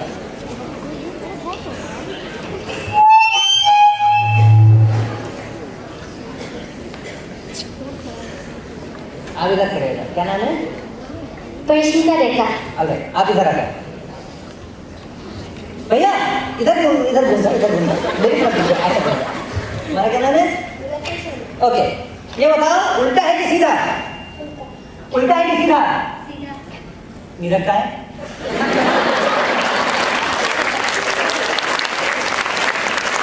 ये उल्टे को सीधा किसने कर दिया? मिरर तो है नहीं, आंख ने कर दिया। आंख का दोष है ना, मिरर का तो दोष है। आप मिरर आ जाओ, अब कैसा दिख रहा है? सीधा। तो इसमें, इस स्थिति में और इस स्थिति में क्या फर्क है? देखने वाले का फर्क है, देखने वाले का फर्क है। इनका जो चेहरा है वो इस तरफ को है, इनका जो चेहरा है वो इस तरफ को है, 180 डिग्री घुमा हुआ है ना। तो ये उल्टा से सीधा होना, अगर ऑब्जर्वर 180 डिग्री से घूम जाए, अगर उसका चेहरा जो है वो 180 डिग्री से घूम जाए तो उल्टे का सीधा हो जाता है, सीधे का उल्टा हो जाता है। हो जाता है ना? आपको सीधा दिख रहा है ना? अब 180 डिग्री से घूम जाओ, उधर चले जाए, कैसा दिख रहा है? चेहरा अगर 180 डिग्री से घूम जाएगा तो सीधे का उल्टा हो जाएगा, उल्टे का सीधा हो जाएगा। Thank you.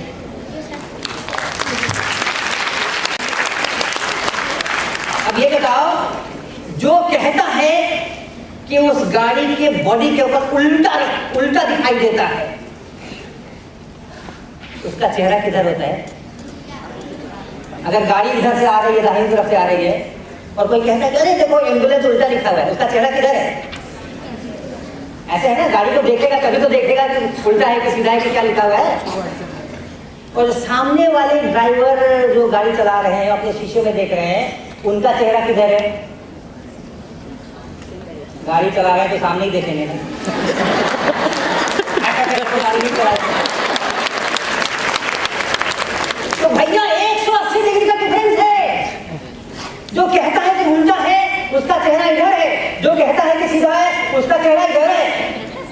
और 180 का डिफरेंस होते ही उल्टा का सीधा और सीधे का उल्टा हो जाता है। मिरर ने क्या किया? मिरर ने क्या किया? मिरर ने तो नहीं किया भैया उल्टा से सीधा, सीधा से उल्टा। जब कभी भी चेहरे उलट जाते हैं तो हर उल्टी चीज सीधी हो जाती है, सीधी चीज उल्टी हो जाती है। मिरर का तो कोई रोल ही नहीं है।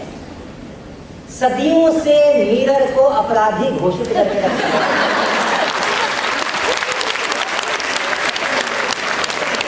लैटरल इन्वर्सन, बड़ा अच्छा सा नाम भी दिया गया, लैटरल इन्वर्सन। रिफ्लेक्शन के कारण लैटरल इन्वर्सन हो जाता है। अरे कहाँ किसी का इन्वर्सन हो रहा है?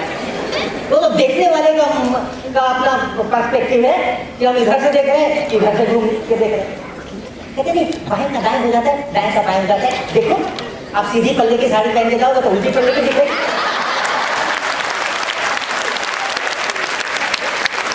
और उल्टे पल्ले की पहन के जाओगे तो सीधी पल्ले की दिखेगी। बाएं का दाएं, दाएं का बाएं हो जाता है। तो सारा मामला वही है, मेरा बायां इधर है, और इनका बायां इधर है। तो जब हम कहते हैं देखो देखो देखो देखो वो बाएं हाथ से खा रहा है, मैं दाहिने हाथ से खा रहा हूँ, वो बाएं हाथ से खा रहा है, तो हम इसलिए कहते हैं कि उनका इधर है भैया, तो उनका बायां और मेरा बायां तो उनका होगा ही। आप चौराहे पे जाओ और किसी को पूछो कि भैया हमें IIT गुवाहाटी जाना है, इस चौराहे से किधर मुड़ूं, बाएं के दाएं? और अगर IIT गुवाहाटी इधर है और चौराहा इधर है और आप इधर से जा रहे हो, किसी से पूछोगे भैया चौराहे से किधर मुड़ूं, बाएं की दाएं? तो बोलेगा बाएं मुड़ना। और अगर उसी चौराहे पे आप इधर से आ रहे हो, भैया IIT गुवाहाटी किधर है, दाहिने मुड़ जाए। अरे बाएं का दाएं होना, दाएं का बाएं होने के लिए मिरर की जरूरत नहीं है। इसका चेहरा इधर है और उसका चेहरा उधर है, तो बाएं का दाएं, दाएं का बाएं तो हो ही जाएगा। ये सदियों से मिरर को क्यों इसके लिए प्रताड़ना दी जा रही है, क्यों कहा जा रहा है कि ये मिरर है जो चीजों को डिस्टॉर्ट करता है। अच्छा खासा लिखा रहता है तो उल्टा उल्टा करके दिखाता है, इसलिए हमें उल्टा लिखना पड़ता है ताकि वो सीधा दिखाए। ये मिरर है, इसका दोष है। बड़ा सोचने की जरूरत है कि नहीं? आपने पढ़ा है कि नहीं नेचुरल यूनिवर्सल? सोचा था क्या? आपके शिक्षक ने सोचा था क्या? आपको तो सोचने नहीं दिया जाता, शिक्षक को सोचने की जरूरत नहीं। किसी ने ये सब सवाल क्यों नहीं उठाए? किसी ने ये सब सवाल क्यों नहीं उठाए? इतने सदियों से ये नेचुरल यूनिवर्सल चल रहा है और कोई इसका सवाल नहीं उठाता। ये सवाल उठाना, स्पिरिट ऑफ क्वेश्चनिंग, ये बहुत जरूरी है प्रगति के लिए। स्पिरिट ऑफ क्वेश्चनिंग होना चाहिए, हर चीज का सवाल उठाओ। कितनी भी वो वेल एस्टैब्लिश्ड फैक्ट्स हैं, कितने भी बड़े साइंटिस्ट ने कहा हो, किसी ने कहा हो, सवाल उठाना हमारा जन्मसिद्ध अधिकार है। अरे लोकमान्य तिलक के बाद अब नहीं कह रहे। एक देखो, एक बहुत सिंपल सा एक्सपेरिमेंट भारतवर्ष में, किसी के पास कोई पन्ना है क्या, कागज? पूरे दुनिया भर के अंदर में रोजाना करोड़ों लोगों को ये एक्सपेरिमेंट दिखाया और सिखाया जाता है।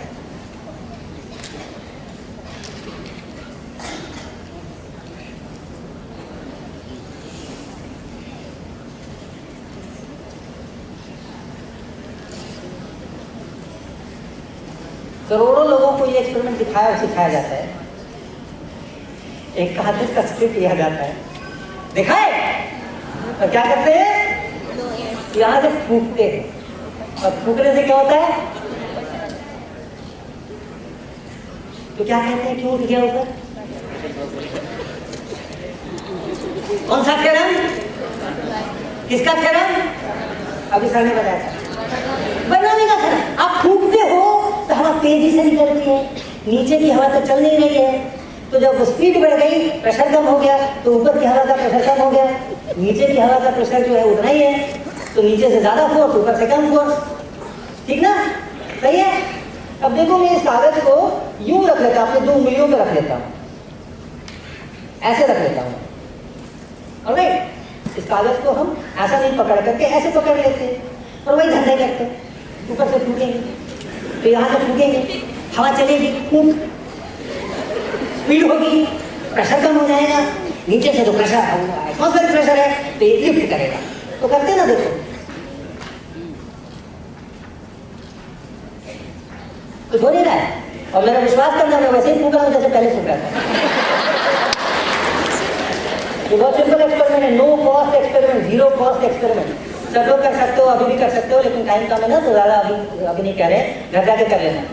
ऐसे उंगली पे रख लेना, 2 उंगली के ऊपर, और फिर जैसे पहले फूका था, यहाँ से पकड़ के जैसे पहले फूका था,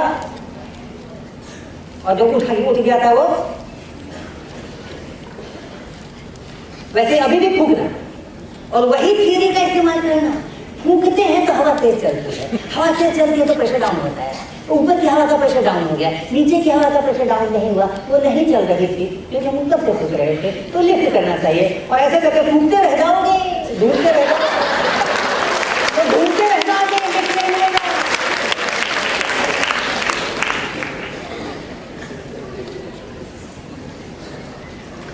बर्नौली जी की आत्मा को कितना दुख हो रहा है।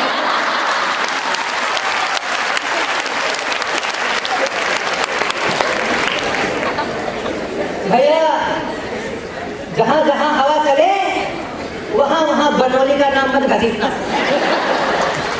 जहां जहां हवा चले वहां वहां बरनौली का नाम मत घसीटना, उनकी आत्मा को बहुत दुख होगा। ध्यान रखना। बर्नौली के एक्सपेरिमेंट के एक्सप्लेनेशंस अक्सर गलत होते हैं। बर्नौली थ्योरम के जो डेमोन्स्ट्रेशन के जो बहुत जमाने से चले आ रहे हैं एक्सपेरिमेंट, अक्सर वो बर्नौली के थ्योरम के अनुसार नहीं होते हैं, किसी और ही चीज के अनुसार होते हैं। अच्छा, एक मैग्नेट में कितने पोल होते हैं? नॉर्थ पोल होता है और एक साउथ पोल होता है। किस वाले पोल का स्ट्रेंथ ज्यादा होता है, किसका कम होता है? नॉर्थ का ज्यादा स्ट्रेंथ होता है कि साउथ का? दो पोल होते हैं ना। मैं देखो ये मैग्नेट है, ऐसा ही होता है ना मैग्नेट। और इस मैग्नेट में दो पोल होते हैं, एक साउथ और एक नॉर्थ होते हैं ना। तो किसका स्ट्रेंथ ज्यादा होता है, नॉर्थ का कि साउथ का, कि दोनों बराबर होते हैं? बराबर होते हैं। नॉर्थ का बराबर होते हैं।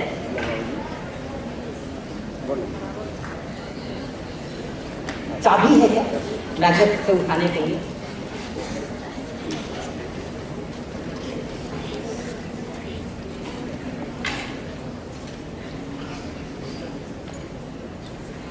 देखना है कैसा है, उठा पा रहे हैं क्या?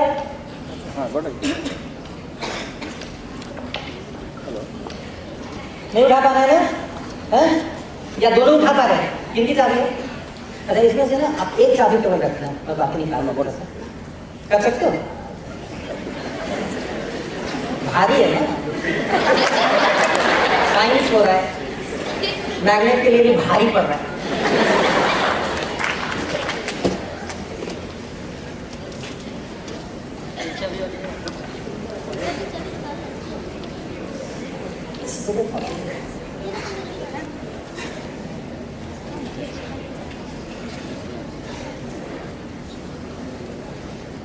देखो इसने लटका लिया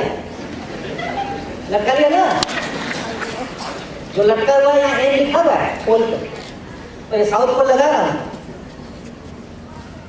ये भी लटका कर गिरा दिया। ये देखो लटका के रखा हुआ है बहुत देर तक, लेकिन इधर से जब कर रहा हूँ तो लटका तो रहा है। ओके मैं इस मैग्नेट को ऐसा चाहता हूँ कि ये एक ही तरफ से उठाए और दूसरी तरफ से नहीं उठाए, लेकिन ये मेरी बात नहीं मानता। कोई बात नहीं, ये देखो ये तो गिरा रहा है और ये उठा रहा है। देखो मान लीजिए ये देखो इससे तो उठा लिया, तो दूसरी तरफ से उठा रहा हूँ। ये देखो, अरे ये तो उठा ही नहीं रहा है, बिल्कुल नहीं उठा रहा है। देखो दिख रहा है क्या? दिख रहा है क्या? देखो उठा रहा है फिर गिर जा रहा है। देखो ये उठा रहा है तुरंत गिर जा रहा है। दिख रहा है आपको? हमारे पास ऐसा मैग्नेट के दोनों से बराबर नहीं। हम एक दो लोगों से और बुलवा लेते हैं ताकि आपको यकीन हो कि मैं कुछ धीरे धीरे जस्ट होल्ड कीजिए। अब मैं नहीं पकड़, मैं खाली मैग्नेट पकड़ रहा हूँ। देखो गिर जा रहा है ना, बहुत मुश्किल से उठ रहा है। और इधर से इतनी देर में उसका मिजाज बदल गया। ये देखो भाई, ये देखो भाई उठा के रखा हुआ है। और दूसरे साइड से इस साइड पे लगाओ। आप करके देखो, फील करो अपने से। हाँ उधर से करना। अब क्या हुआ आप बताओ पब्लिक को।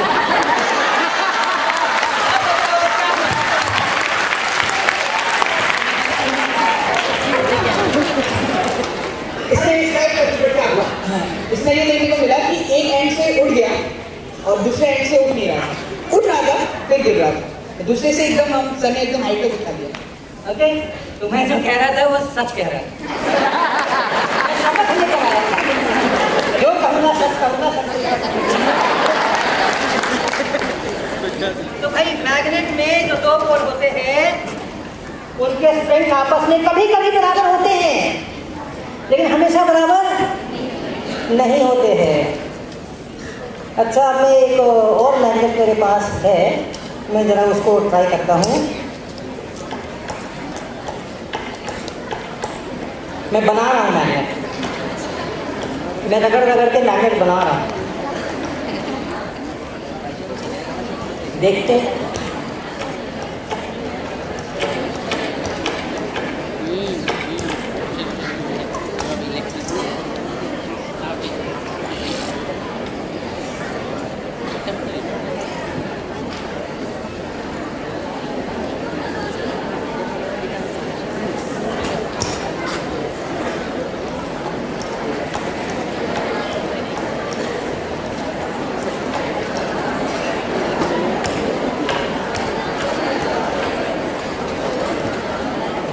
अच्छा, जाने का समय हो गया। अरे 1-2 मिनट रुक लो भैया, कुछ मज़ेदार चीज़ें देख के जाना। I would request school students to please sit back. कौन आ रहे हैं?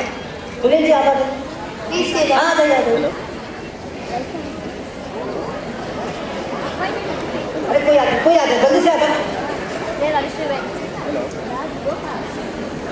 ये बहुत टेम्पररी शो होता है ये। देखिए, ये कंपास है यहाँ पे, इसका ये लाल वाला किनारा है, मैं मान कर चल रहा हूँ कि नॉर्थ है, लाल वाला किनारा। ये मेरे पास एक मैग्नेट है, इसको मैं ला रहा हूँ और देखिए क्या कर रहा है। ये लाल किनारे को अट्रैक्ट कर रहा है और दूसरा जो किनारा है उसको ये रिपेल कर रहा है। ये कौन सा पोल है? हाँ, ये साउथ होगा, राइट। अब हम पलट रहे हैं इसको और अब देखना कि ये क्या है। रुक जाओ, कंपास बहुत नाच लिए। अरे रुक जा भाई, बड़ा अच्छा बना हुआ है। अब देखना ये क्या कर रहा है। ये देखो फिर क्या कर रहा है, अट्रैक्ट कर रहा है, रिपेल कर रहा है, अट्रैक्ट कर रहा है। ये कौन सा पोल है? ये भी साउथ है और ये भी साउथ है। सर, मेरे पास एक ऐसा मैग्नेट है जिसमें नॉर्थ पोल और साउथ पोल नहीं है। इधर भी साउथ पोल है, इधर भी साउथ पोल है। ये भी कंपास सुई के नॉर्थ पे अट्रैक्ट कर रहा है और ये भी कंपास सुई के नॉर्थ पे अट्रैक्ट कर रहा है। तो कोई कोई मैग्नेट ऐसे भी होते हैं जिसके दोनों पोल साउथ पोल होते हैं।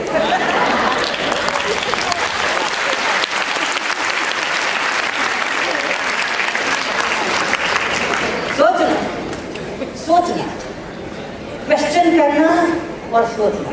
क्वेश्चन करोगे, खूब सारे क्वेश्चन करोगे, नए नए क्वेश्चन, और खूब सारा सोचोगे, आपका भी विकास होगा, आपके शिक्षकों का भी विकास होगा। क्योंकि जाकर तुम शिक्षक का ही माथा खाओगे, ये क्यों हो गया, ऐसे कैसे हो गया, देखो देखो, अब बताओ दोनों तरफ का उत्तर कैसे है। आपका भी विकास होगा, शिक्षकों का भी विकास होगा और पूरी मानवता का भी विकास होगा। Thank you very much.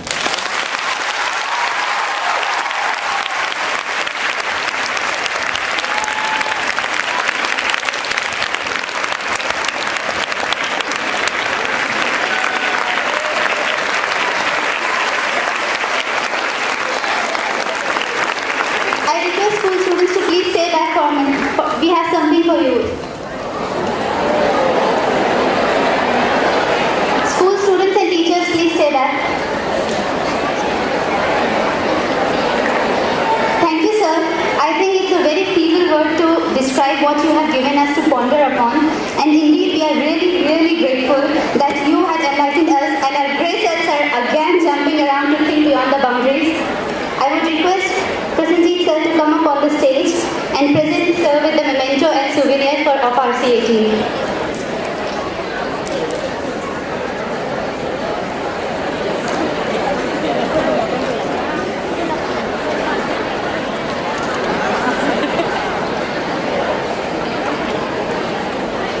I request everyone to give a big round of applause.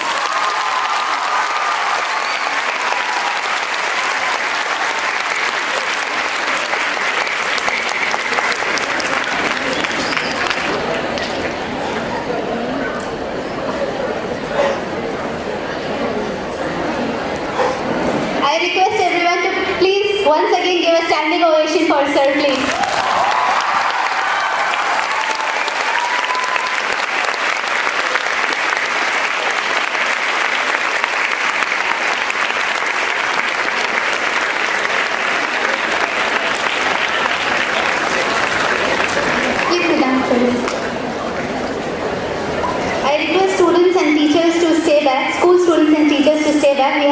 asking for you. Rest may proceed to the other events running parallelly in conference hall.